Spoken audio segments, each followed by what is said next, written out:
বাড়িতে কেমন করে টেলিভিশন এলো সেই গল্পটাই এখন বলি। যখন 67 সালে হলো না, টেলিভিশন আস্তে আস্তে এলো না, 74 সালে তখন আমি ঢাকা ইউনিভার্সিটিতে অনার্স পড়ছি, বড় ভাই মাস্টার্স দেওয়া হয়ে গেছে। তো সেই রকম সময় আমাদের বাড়িতে টেলিভিশন এলো। কি করে এলো? যে আব্বা বারণ করেছিলেন কিন্তু বারণ দিলেনই না, তিনি এটা নিয়ে এলেন। কি করে সেটা বলি, সেও এক গল্প, গল্পের পিছনেও গল্প থাকে। তো আমার বাবা ওই দেখা যাচ্ছে প্রতিদিনই একটু দেরি করে বাড়িতে আসেন। 5টা 5:30টায় ওনার অফিস শেষ হয়ে যায়, কিন্তু উনি আসতে আসতে 9টা এরকম বেজে যায়। তো আমার আম্মা বলেন, তুমি কি ব্যাপার, তুমি কোথায় যাচ্ছ আজকাল? আমার আব্বা একটু রহস্য করে নেই, যাই। আম্মা বলেন, না বলো তো কোথায় যাচ্ছ তুমি? আমরাও বেশ কৌতূহলী যে বাবা কোথায় যায়। আব্বার তো এতক্ষণ তো বাবা কখনো অফিস থেকে এরকম দেরি করেন না। তো তখন আব্বা বলছেন, এই তো শিল্পমেলা হচ্ছে, তাই শিল্পমেলা দেখতে যাই। তো শিল্পমেলা তখন কোথায় হতে জানেন? এই যে সরোয়ার্দী উদ্যান, এই যেখানে আগে ঘোড়দৌড় হতো, রেসকোর্স, পিছন দিকে পরে বাচ্চাদের জন্য শিশু পার্ক হলো, ওই পুরো সামনেটাই ছিল সরোয়ার্দী উদ্যান। ওখানেই কিন্তু প্রথম দিকে স্বাধীনতার পরে ওখানে হতো বাণিজ্য মেলা। তো সেখানে আব্বারাও যান। তারপর যাই হোক, এরপরে হঠাৎ প্রায় মাসখানেক হয়েও তো গেছে, একদিন হঠাৎ আমাদের একটা ছোট ছেলে ছিল আমাদের বাড়িতে। ওর মা কাজ করতো, আমাদের মাকে সাহায্য করতেন।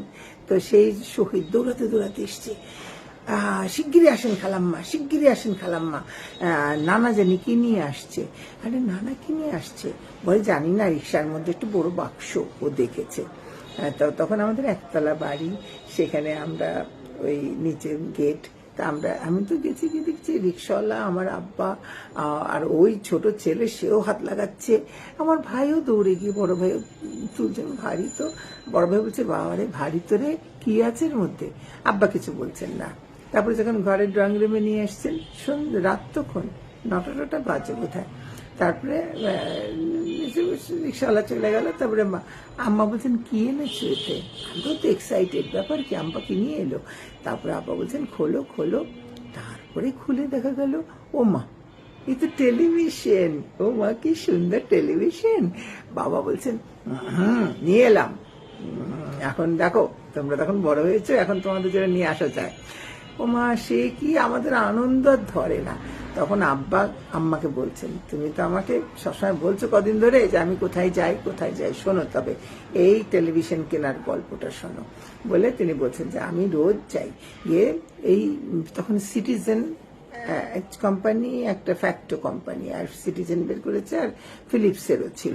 তো ওখানে যেখানে প্রদর্শনী হয়, ওই উনি দুটোই দেখেন, এই সিটিজেনটা যেটা আমাদের বাড়িতে এসছে ওটাও দেখছেন, আর ফিলিপসও দেখছেন। বলে আমি রোজ গিয়ে দেখি কোনটা ভালো লাগে আমার কাছে। আজকে শেষ হয়ে গেছে, এখন আমি ওই গিয়ে সিটিজেনটা নেব বলে ওদের ওখানে গেলাম, গিয়ে বললাম যে আমি এই টেলিভিশনটা নিতে চাই। তা ওনারা বলছে, আমি খুব খুশি, হ্যাঁ না আসুন আসুন বসুন। তখন বলছে, আমাকে এইটা দিন। তো ওনারা বলছে, হ্যাঁ আমরা এই মডেলে আপনাকে দেবো, আমরা ভেতর থেকে একদম ইনট্যাক্ট যেটা আছে আমরা সেটাই আপনাকে দেব। তা তখন বলছে, না আমাকে ওইটাই দিন। তখন ওরা একটু বলছে, ওটা তো দেখান, ওটা তো বাইরে, আপনি ওটা নেবেন কেন? বলছে, না আমি ওটাই নেব। এই করতে করতে সেলসম্যান আর আমার বাবার সাথে বেশ কথা হচ্ছে। এমন সময় ভেতর থেকে একজন বেরিয়ে এসছেন, বয়স্ক। তিনি বলছেন, কি ব্যাপার? তা আব্বা বললেন, আমি এই টেলিভিশনটা নিতে চাই, এই সিটিজেনের, তো আমি ওটাই নেব। তো ওনারা বলছেন আমাকে ইনট্যাক্ট একটা ভেতর থেকে দেবেন। আমি বলছি, না আমি ওটা নেব না, আমি এটা নেব। তো তখন উনি বলছেন, কেন আপনি এটা নিতে চাইছেন বলুন তো?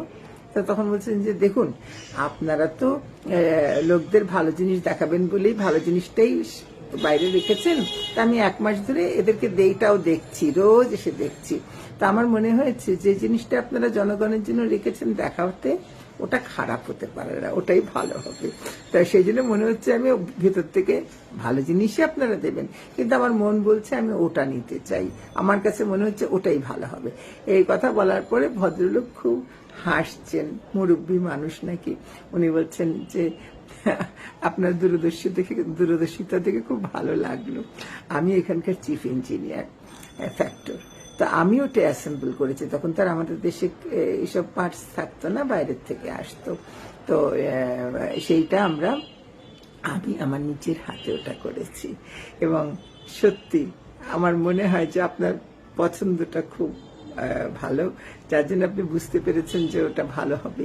তো আমরা ওটাই আপনাকে দেব। এই আমি নিয়ে এসেছি। আমাদের আর গল্প শুনে আমি যে, আব্বা তুমি কি দেখো তো, তুমি কি, আব্বা বলছে এটা ভালো হতেই হবে, সবাইকে দেখাচ্ছে না ওরা, ও ভালো জিনিস না দেখালে মানুষ কিনবে কেন। তো আমি ওটাই নিয়ে চলে এলাম। তো সেইটা ওনারা, আমরা যে খোলা হলো, দেখা হলো, সেই যে কি সুন্দর একটা, তখন দাম ছিল 2400 টাকা সম্ভবত, আর যখন কিনতে চেয়েছিলাম তখন 900 টাকা। সেই 67 সাল থেকে 74-এ এসে ওটা হলো 2400 টাকা। এবং কি যে সুন্দর সামনে শাটার দেওয়া। আমার একটা পোস্টে আমি দেব, এখন সেই ছবিটা আছে ঘটনাচক্রে, আমি তার সামনে বসা, সেই ছবিটা আছে, আপনারা দেখতে পাবেন যে কেমন সুন্দর সেটা ছিল। এবং দীর্ঘ দীর্ঘ বছর আমাদের কাছে কোনো তার নষ্ট তো হয়ইনি, এটা যে কি ভালো ছবি আসতো তখন। তো সেই তারপরে অনেক পরে 85 সালে রঙিন টেলিভিশন এলো বাড়িতে, সেসব অন্য কথা, কিন্তু সে কিন্তু ছিল আমার আব্বার ঘরে অনেক বছর। তো এই যে একটা সন্তানকে জিনিস দেওয়া, বাবাই না করেছিলেন তখন লেখাপড়ার কথা বলে, আর যখন দিলেন তখন আমাদের অনার্স ভাইয়ার মাস্টার্স হয়ে গেছে। তো এই যে চেয়ে পাওয়া যে জিনিস, সেটা এক আনন্দ। আর যখন এটার আশা ছেড়ে দেওয়া হয়, তখন যখন পাওয়া হয় তখন সে আনন্দ অনেক অনেক বেশি। আমার তাই মনে হয় মা বাবা যা সিদ্ধান্ত নেন অবশ্যই সেটা সঠিক সিদ্ধান্ত। আর সেই জন্য মনে হয় যে আপনারা যারা সন্তানদেরকে ভালোবাসেন তাদের ভালোটুকু দেখেই তাদের কল্যাণের জন্যই ভাববেন। সবাইকে জানানো হলো আমার বাড়িতে টেলিভিশন আসার গল্প।